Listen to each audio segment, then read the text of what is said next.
Now, I have a letter here which was in the Irish Times during the... Terry Healy, where's Terry Healy? Hi, Terry. I want to talk to you now.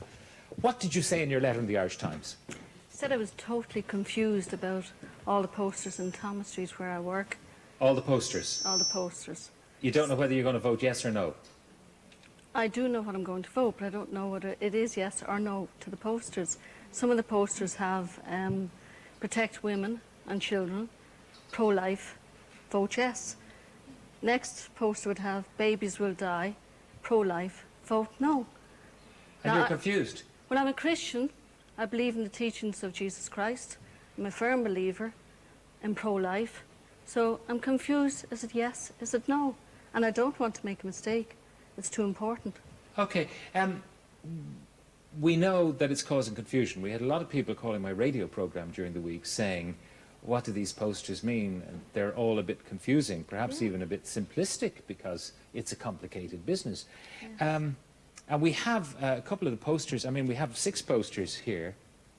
1, 2, 3, 4, 5, 6. If you look at the 2 in the middle, protect women and save babies, vote yes. Vote yes. Babies will die, vote pro-life, vote no. Yes, that's what I mean, they are sort of saying the same thing, but you're inviting you to vote in different directions. How many people here are, you know, certain in their minds what the issue is all about? Hands up. One. One person. One person. So that is why what we did was, and it's kind of a novel idea, I suppose, we invited 6 people in to stand over, literally and metaphorically, over their posters.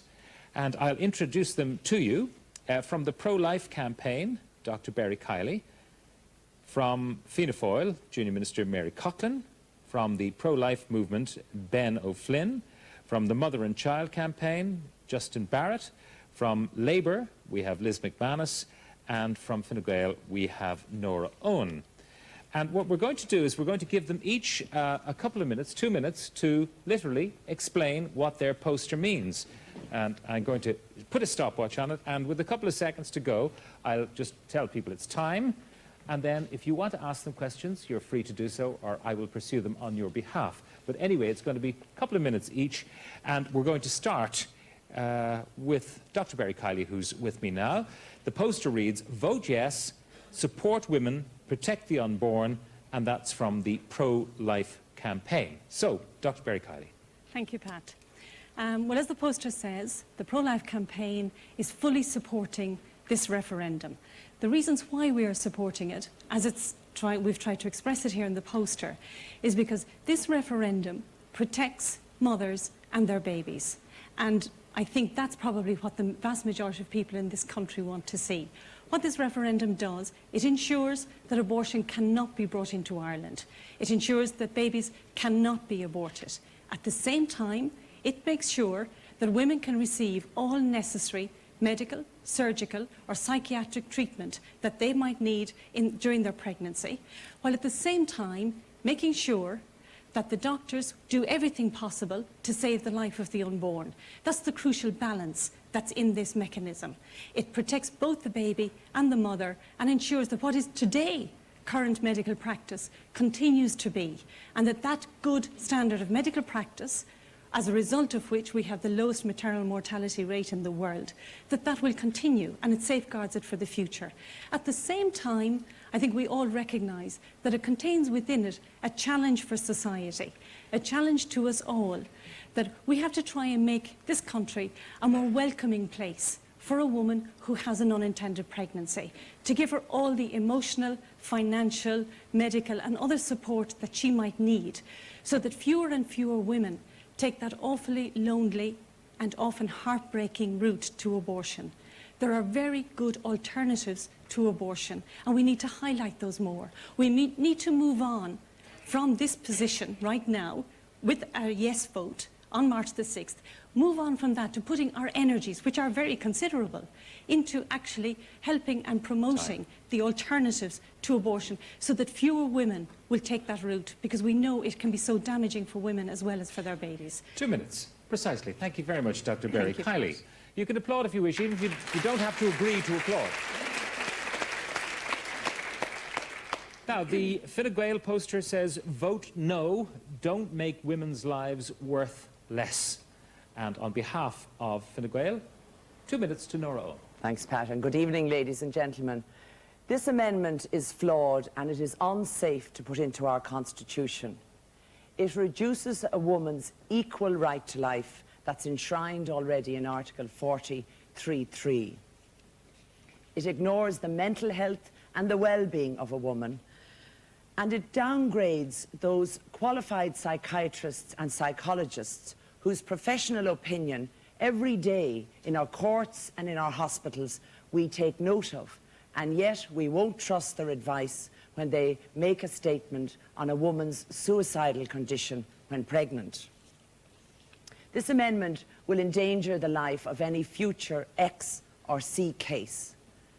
A future C case girl will not be assisted by a health board to go to the UK to have an abortion. By its very complexity, it will insert into our Constitution, if passed, a provision which cannot be changed without another referendum. And of course, it could lead to numerous Supreme Court challenges with unforeseen circumstances. It now appears, ladies and gentlemen, that we cannot believe the government's assurances that it confirms the legality of the morning after pill or the IUD. A woman might be prosecuted if she takes the morning after pill. I say to you that voting no in this amendment will not lead to abortion on demand in this country. And finally, this amendment will do nothing to prevent even one of the 7,000 or more Irish women who each year feel compelled to travel to the UK to have an abortion. I say to you, don't make women's lives worth less, and I ask you to vote no. Thank you very much, Nora Owen of Fine Gael. Again, 2 minutes precisely. You must have rehearsed, all of you. On to the second speaker with a yes vote recommended, and this is Fianna Fáil. Vote yes to protect women and children is the slogan, and the Junior Minister, Mary Coughlin, is here to make that case. Mary. Good morning, Pat. First of all, I'd like to explain briefly what this government and what Fianna Fáil's position is regarding the amendment to the Constitution. We're simply asking the people to look at 2 new articles into the Constitution. First one, to give constitutional protection to a new law to protect human life in pregnancy. And the second is to ensure that this new law cannot be changed without the people's consent. This new law will be known as the Protection of Human Life in Pregnancy. It will protect women by ensuring that doctors can give any medical treatment which is necessary to save the life of a pregnant woman. It will protect the unborn by providing that abortion is and will remain illegal in this country. And thirdly, it will remove any doubt about emergency contraception, and it restates and reaffirms the right to travel and the right to information. The law also provides that threat of suicide will not be a ground for abortion in this country. No one has said that abortion is a treatment for suicide. In fact, many of our eminent psychiatrists have said that the amendment provides support and protection for women's mental health and the health and safety of their babies. And they've also referred that an international experience where the use of a suicide ground has, in fact, hopelessly compromised psychiatrists. We've also known that the Institute of Obstetricians and Gynecologists have welcomed the government's proposals underpinning current medical practice. Time. So therefore, what we're saying is we believe this is an honest solution to a complex problem. The message is clear. We should vote yes if we want a society which cares for and helps women rather than offering abortion as a solution. And if we want to protect and support the lives of pregnant women, we should vote yes. Thank you, Mary Coughlin. The next poster on behalf of the Labour Party reads, let's trust women, protect women's right to life, vote no. And on behalf of the Labour Party, Liz McManus. Thank you. Before we vote, we need to ask ourselves a question. If it was your daughter who was raped, who was pregnant, and that the experience was so horrific, felt that she wanted to end her life, was suicidal, would you believe her? Wouldn't you trust her? Wouldn't you want to do everything possible to help her? And at the moment, she has an entitlement, if her life is at risk, to end that pregnancy, because that's in our Constitution. The government won't trust her. That's what this referendum is about.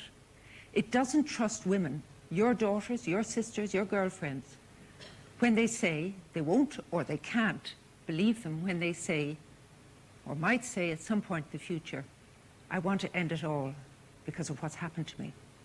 Now, the other side is right, that this is a rare occurrence.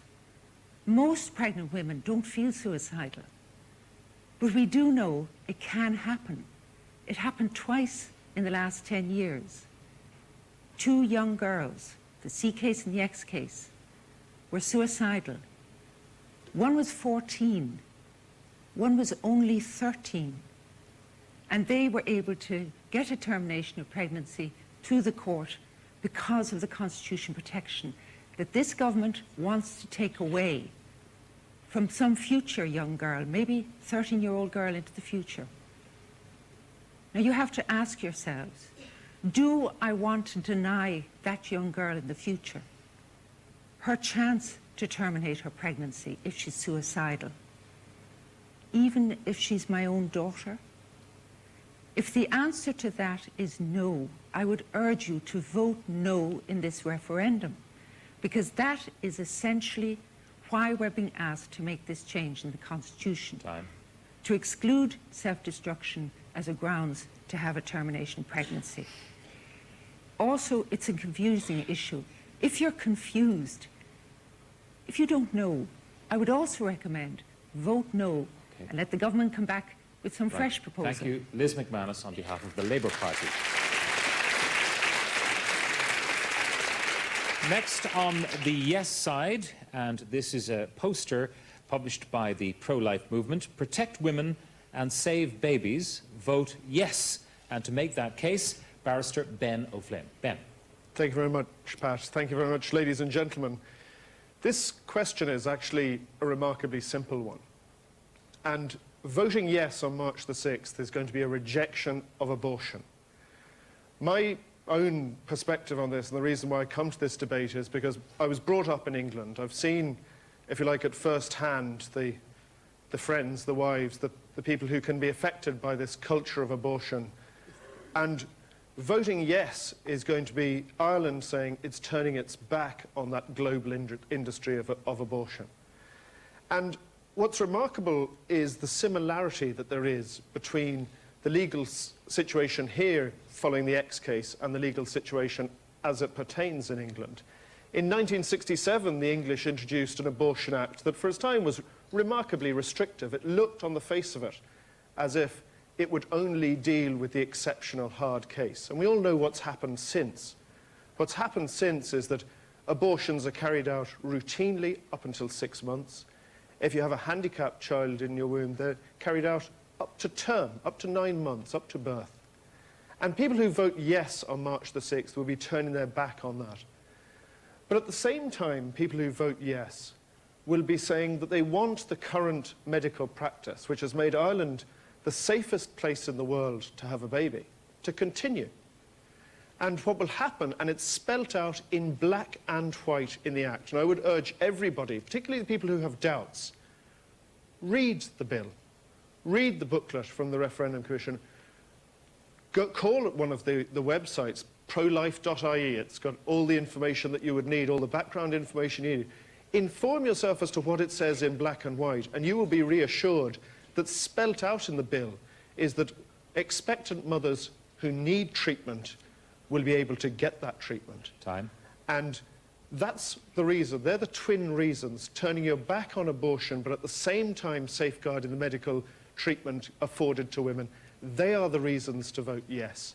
And I'd urge everybody with all the force that I can muster to vote yes when it comes to March the 6th. It is vitally important that people do that. Thank you very much. That's Ben on behalf of the pro-life movement advocating a yes. And our final formal presentation over 2 minutes.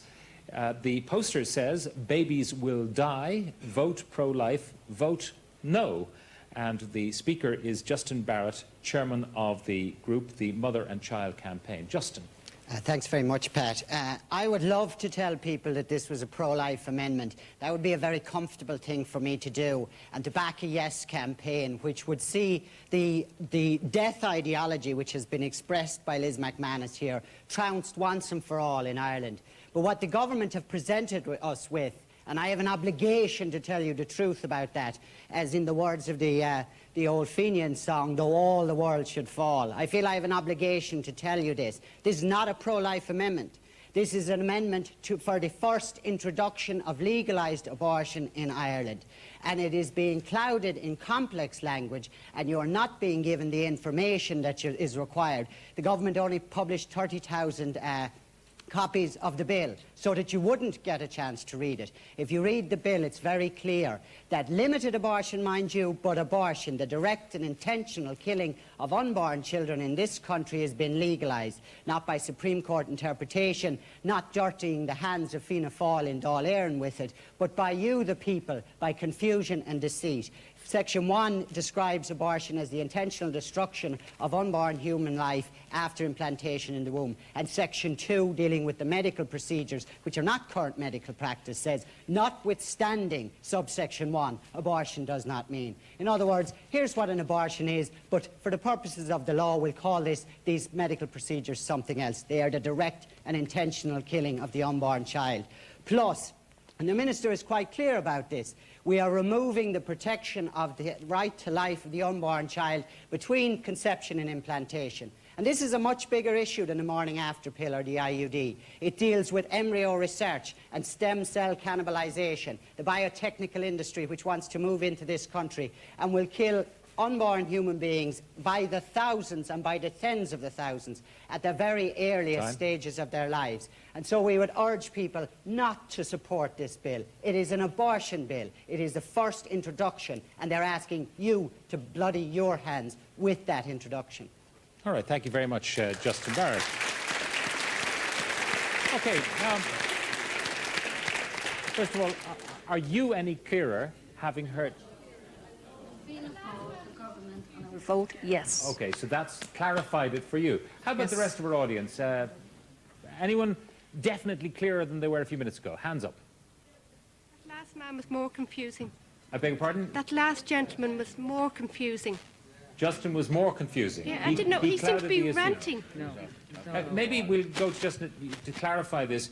It's about the time from conception, when the sperm meets the egg and a unique human being is formed, and implantation. And the unique human being is not protected in that interregnum. Oh, it's quite clear. I mean, Senator Ryan put down an amendment during the Senate debates in which he wanted the unborn defined as from implantation onwards. Okay, now this everyone agrees is to allow for the morning after pill and for the use of the IUD contraceptive, which is quite common in Ireland. Is that your understanding? No, but it's for embryo research and stem cell cannibalisation specifically. Sorry, who suggested this in the Senate? No, I wanted No, I'm just wondering if you're suggesting that's the motivation of someone. Oh, it's certainly the motivation of Fianna Fáil, and it's certainly the motivation of the government. Mary Coughlin, the motivation of Fianna Fáil, stem cell cannibalisation, which is confusing me, I have to say. But it has absolutely nothing to do with this piece of legislation. We're talking about something outside the womb. What we're saying is this bill, this legislation, refers specifically to the protection of human life in pregnancy.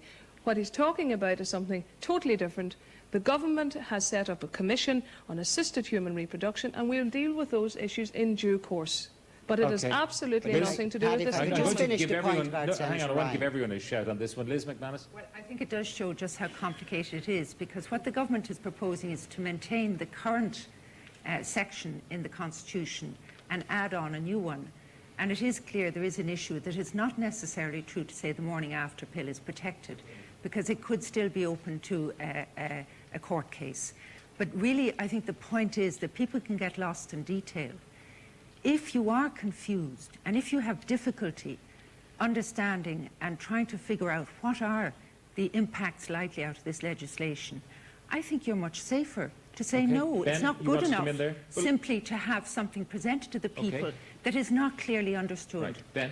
Liz McManus has let the cat out of the bag, Pat, and that is people who want a no vote, people who want abortion more widely available will thrive on confusion. And frankly, Justin is entirely wrong. And a remarkable thing is going to happen next week. What's going to happen is not 1, 2 or a dozen, but over 100 barristers and solicitors, practicing barristers and solicitors, are going to ratify in public an agreement that what Justin has said this is about is absolute nonsense.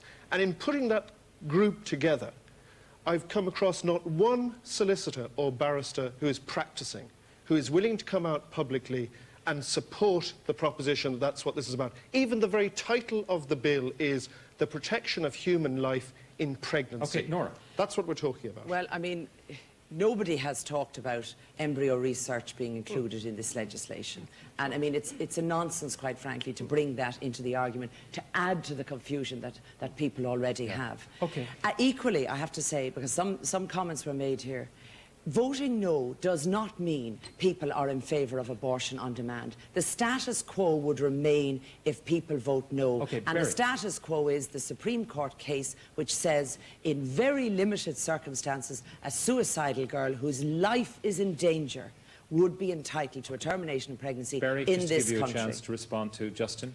Okay, to respond to Justin, and I'd like to respond to Nora if I could as well. Briefly, because okay, I'm trying to to respond to spread the time Justin, out. I think the simple answer to that is, as every woman in this audience who's ever had a baby knows, your pregnancy test only becomes positive at implantation. So you only know that you're pregnant after it has already So it's implanted. irrelevant, that so it's argument. irrelevant to this particular So referendum. do you think the bill, even mentioning it, is a nonsense? Well, no, I think it's a criminal law bill, so presumably it has to be very clear. The criminal law, I But if presume, they don't know, needs that sort of clarity. if you don't know you're pregnant until implantation has occurred, what's this stuff of putting in implantation in the first place? To clarify exactly Is it to what allow is the covered. IUD and the morning after pill? Is that really what it's about? To be honest, I think it is simply to give absolute clarity as to what is covered and what Question, is yes, not. the gentleman there in the middle. What do you want to say? We'll get a microphone to you. Hang on, if you come down to us. Yeah, okay, we have a mic to you. What do you want to say? Without saying whether I think the yes option is the best option or no option is the best option, I think we have to say that what Liz McManus is saying, if you're confused, vote no. If you're confused, don't vote. Don't just Stay go away. on one side. Okay. At the back there. Now, the person we're going to see now was the one person in our audience who said that she understood the whole issue. So I'm interested to hear what you have to say now. No, I find it completely disingenuous for Liz McManus to stand there and tell us all to fudge the issue, to vote no if we don't know. I think instead of standing there and saying that, she should actually inform us why we should vote no. And also... I think she did. In fairness, she said if it was your daughter, if it was your sister, or a female relative of yours who was grievously raped and said, I feel like I'm going to kill myself, and that's the reason, she said, if you feel that way. If you don't feel that way, you vote the other way. Well, that's my second point, just to Nora own. If she does value the opinion of psychiatrists, I wonder how she feels about the joint statement issued by Professors Clare and Casey last week, telling us that abortion isn't the answer for a suicidal woman, and that studies have shown in the British Medical Journal in 1996 that women who have abortions are 6 times more likely to commit suicide than those Did who you maintain happen to hear the pregnancies. argument between Patricia Casey and Professor Tom Fahey, another eminent psychiatrist, where they had to agree to differ on this very subject? I'm just thinking, you know, doctors differ, patients die, psychiatrists differ. Indeed, I don't know. but I just feel that often it is lobbied towards the pro-life people, that there's hard cases and that there are ambiguities, and rape and incest are often pushed forward. But the hard case is the rights of the unborn are never tackled by these people. I mean, with regard to the statements of Tony Clare and Patricia Casey, they're entitled to make their opinion known, but there are equally opposite views being expressed by psychiatrists. And the point I'd really make about the psychiatrists, we use them every day for their professionalism to decide whether a prisoner should be put into a special prison because they're mentally unwell, or whether somebody needs psychiatric care. And somehow or other, we're saying in this particular instance, we're not going to take their professional qualification into account and their professional advice.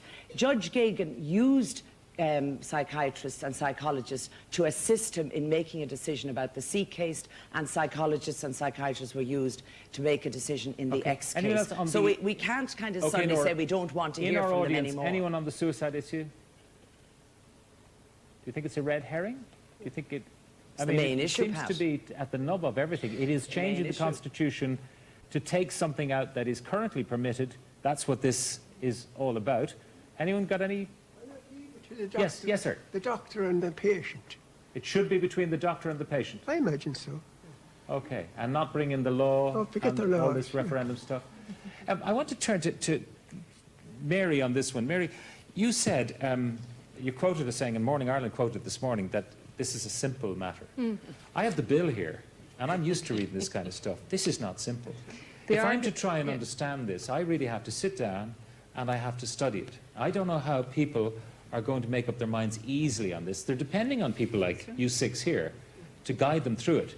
But it is not simple asking ordinary people like me and you to read this stuff and make up our minds. It's not like amendments in the past, which have had a very simple question, with the exception of Nice, I hasten to add, very simple question, yes or no, and we could all vote. This, having a bill attached, makes it very complicated. Would you agree? It's not simple. I don't agree. It's simple if you know what you want. And in my opinion, people want to protect life in pregnancy. 2 lives, mother and child. A woman who's expecting a baby wants to be assured that any of the normal medical practices that will save her life, and unfortunately, if the occasion happens... Mary, but that's not the point. I mean, you're telling people that's what's written in the bill. And I respect you. You look at this, you can read it, you're a legislator, you can read it. But a lot of people want to make up their own minds. And I'm saying this doesn't make light reading. It doesn't make light reading. No piece of legislation will. Yeah. I'll go to Liz and then Barry. Yes, Liz. If you know what you want, then in my opinion... Liz, you're a legislator too, as is Nora. Well, I had to, because of my job, I had to go through this line by line with the Minister at committee stage. And it is a very complicated bill. I'd love to be able to say vote no and that's the end of it. But I can tell you it is so detailed that it is very difficult to actually understand and you know, tease out all the detail in it. And what's important to remember, it has never been done before that we will be putting an entire law into the Constitution, which cannot really be changed. It certainly would be very difficult to change it if, let's say, we find that we've made a mistake. It would have to go back by way of referendum. Normally, laws are changed in the Oireachtas. Ben and is a very barrister. Often, Isn't that so, Ben, flawed. that once this is signed in, no one can change it without going back to the people, which is the kind of guarantee that many people on your side of the argument want? That's precisely the point. This is a vital issue. This is an issue that goes to the core of the sort of society we want. And if we want a society that protects the unborn and the expectant mother, then this sort of mechanism that makes it referable to the people, I think this is a fundamental choice that at the end of the day, can I ask the you this, people though? should make that Can decision. I ask you this? In the past, we've depended on people like yourself and the courts to make decisions for our legislators because they refuse, point blank, to do many things. Is this really your way of saying that we don't trust people like Mary and Liz and Nora to actually frame laws that work for us, that we want to put this in the Constitution because we don't trust those 3 people to do what we are paying them to do? No, I think because it's important, it's appropriate that it's referable to the people. But also, remember, we've criticised the politicians in the past for concentrating on simply inserting a slogan into the Constitution. Now there's been a fair attempt, and in my opinion, as a barrister, a very effective attempt to ensure that those rights are dealt with. It's not an act... No, but it's not... something turns up in this, say a subordinate clause, a comma misplaced, a double interpretation, maybe cúpla focal os Gaeilge, that have a double... And we have Mary here to help us out of that. That have a double meaning. We would have to literally go back to the people to change a comma. I don't think that... Isn't that so? I don't think that this is an issue. I'm just saying it's simply be it may be used in the future. I'm not saying it's good, bad or indifferent. I'm saying it's cumbersome. It may be used for future amendments. It may become the elegant way of doing this. But it is a first time, and it is could I just say, obviously other parties are afraid to go to the people about this issue. I don't want to be offensive to Ben and his profession, yes. But in 1983, many eminent lawyers like Ben said to us that the 1983 amendment was the right amendment and it meant what it said. Sadly, we discovered it did not mean what it said, what the people who were proposing it thought it was saying. There are 76 lines in the legislation, not alone the hundreds and hundreds of words that are in the legislation. And any one of those could be interpreted by the Supreme Court with a meaning that none of us expect. And there are already uncertainties. There are uncertainties about the privacy of a woman's medical records. There's uncertainty about the approved places. Okay. There's uncertainty about the morning after pill. And I disagree with Mary Coughlin. Even the Commission, the Independent Commission, has said in their report that there is doubt about the legality of that. Very. And you could see a woman jailed for taking the morning after pill. Well, It's not Very. scaremongering. The Commission has said it. Okay, I would Barry. suggest that we shouldn't underestimate the intelligence of the ordinary everyday person in Ireland. If you think of it, if any of you who've read the Referendum Commission booklet on this, it actually makes a very good job, I think, of making something which, as you say, could be seem complex to anybody who's not used to reading a piece of Well, I legislation. haven't got the stuff through my door yet. Well, I tell you, it's on the internet. You can get it on their website. But I really, remember, no, hang can on. I finish I this point, remember a Pat? Can I famous, finish this? hang on, I just want to make the point. I remember a famous moment here between Rory Quinn and Jerry Adams when Rory Quinn said, like you've just said, you can read it on our website, and Jerry Adams said, the people we're talking to don't have computers. Now, in fact, Sinn Féin also have a website, so that was, you know, neither here nor there. But the point is, not everyone But they is will wired. get it. But they will get it. I'm saying right now it's on the website if you want to go and have Many a look people at have it here? It will be going into every home. They've reassured us on that. Okay. Read it. It actually is Okay, worth I want to reading. come to It does a Justin in a good minute. job of making it You wanted to clear. say something to us here, yes, in second row. Let's get a microphone to you. Yeah. I think it's very interesting that all of the posters they promote the health of women, support women, protect women. I think that's very important. But I thought it was very interesting that Dr. Kiley was, out of all the speakers, the speaker who suggested alternatives and spoke in particular about the harrowing journey of those 7,000 women to England that may not have the proper support that when they come back. And I think what is very important is to put in place the kind of structures in this society that deals with women who travel and come back, and to ensure that all women in crisis pregnancies are given the help that they need and do housing. you think, by the way, it's a bit of a hypocrisy that we're able to do all this stuff because we have next door? To be honest, I don't buy into that argument, simply because as a feminist, I don't think abortion is the best thing for women. And because of that, I wouldn't want a single woman to go through that. And I think it's a bit of a, it's more hypocritic to allow women or to facilitate abortion culture rather than, it's not dealing with the issues of crisis pregnancies. It means that we're not looking at women's real issues. We're sweeping it under the carpet. We're not giving women the support they want. We're not dealing with proper housing issues, giving them finances. Do you believe anything will change after this referendum? If it's passed, it becomes law? If it's Yeah, passed, do you think it becomes anything will law. change for those women as a result of this referendum? Well, if this is passed, then it means that the government and the people in general are committed to providing alternatives for these Does women. it say it anywhere in the bill? No. The crisis agency, yeah. That's separate from... It's not in the bill. It's not in the bill. it's not part of And it, but we've done items on not it, in and the it bill. seems to be a quango which is overseeing other agencies rather than doing a particular caring job for individual women themselves. Oh, yes, that's exactly what it's for. The money is being provided so that all of those involved will be there But to it'll be money support being given to Cura and other people like that, isn't and that so? all the NGOs Okay. and all the agencies. Justin hasn't had a word in for a while. I Justin. think it's quite clear for the psychology that the government is working on when it sets up a crisis pregnancy agency to help women in these situations and places somebody who has been so involved in the political issue of abortion on one side as Olive Braden. It's quite clear where the government is coming from with this amendment, that it should add on a crisis pregnancy agency and put somebody so clearly identified with the pro-choice movement at the head of it. The Irish people rejected precisely this amendment. Rejigged it is now today, but we rejected it in November of 1992. It's precisely the same proposal.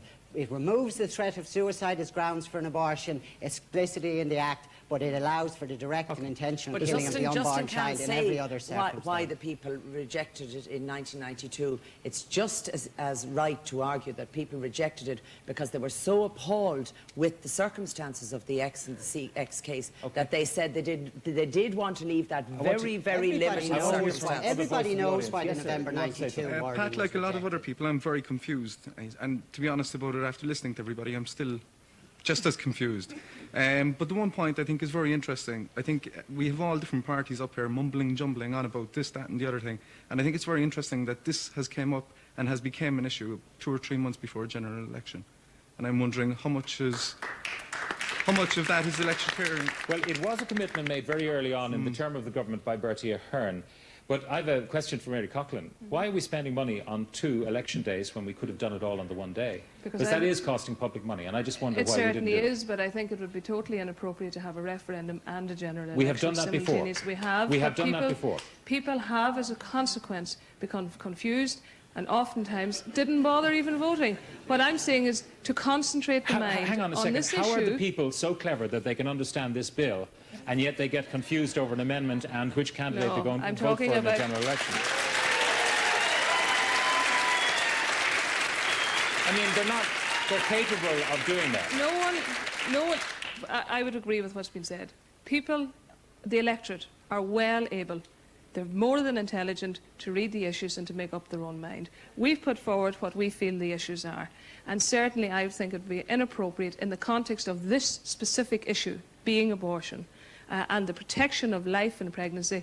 It is so important that it would be, in my opinion, it is best dealt with on one day. I mean, that's the government's position. I'll just point out that in 1992 we had 3 issues to vote That's on. right. And you had to vote 2 of them and yes 2 and 1 of yes them and no. 1 no. So that shows a certain sophistication on the part of the electorate, I No think. one is undermining the sophistication of Ben? anybody in the electorate. One of the reasons why, and it's a pity that certain political parties have chosen to make it a political football, but one of the advantages that was there from having the election separate from the referendum was precisely so that people would approach it in a calm and objective fashion. Look behind the slogans, look at the facts, and people will vote yes. Pat, could I just make a point here? Because I think it's important that we make the point.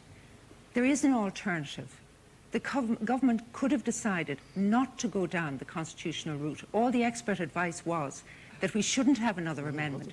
Can I say, just in relation to the issue of the women who are travelling to Britain to have abortions, we share that right across the spectrum here. We share a concern to reduce that high level of abortion. I would much prefer be working with the pro-life movement to see what we can do to help as regards preventative measures, to support women, to ensure that there aren't as many crisis pregnancies and there aren't as many abortions. And I think but because we have this divisive amendment, we're on opposite sides of the camp. Everybody is kind of at one on that it That's is a right, scandal. and that that's so where many- we should be But putting our finally, resources. before I go tonight, I want to maybe one last comment from before I wrap this up. Yeah, briefly? Sorry, Pat, just before I go home out of here tonight, what I'm just wondering is, if I vote yes or if I vote no, am I legalising abortion in this country? Okay, now I'm not going to answer that question or let them, because they've all made their pitch. But I want to ask people in the audience, and hands up if things are clearer now after hearing all of that. Hands up if things are the same as they were or worse. What can I say? We have done our best. Longer seminar. You should have given us the whole We programme. did our best. My thanks to everybody who came in, to Nora and Liz and Justin and Ben and Mary and Barry. Difficult to come up here and do it as we did, but we tried to keep the shouting down to a minimum, and I think at least in that we succeeded. I hope we helped you somewhat. That's all we have time for. Radio Monday, back here next Friday night. Until then, good night.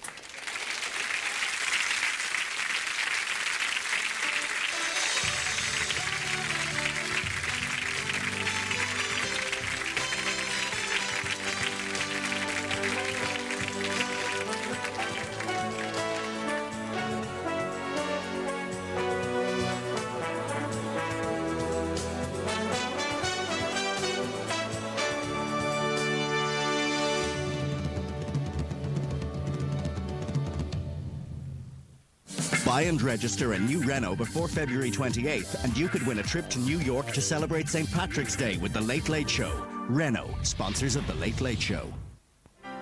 Saturday night on 1 kicks off with comedy starring Emilio Estevez in the hilarious comedy Mighty Ducks. At 8:30, Derek Mooney will make one lucky contestant's dreams come true in Winning Streak. Then, following the news, Stuart Townsend and Oscar nominee Kate Hudson star in a network television premiere about Adam. At 20 to 12, you've had the chance to follow the adventures and misadventures of Fergus in the build-up to his big day. Then, for all you night owls, the first of our movie Double Bill tells the story of a young boy who makes a stand against the bullies at his boarding school. That's viewing for Saturday night here on RTE1.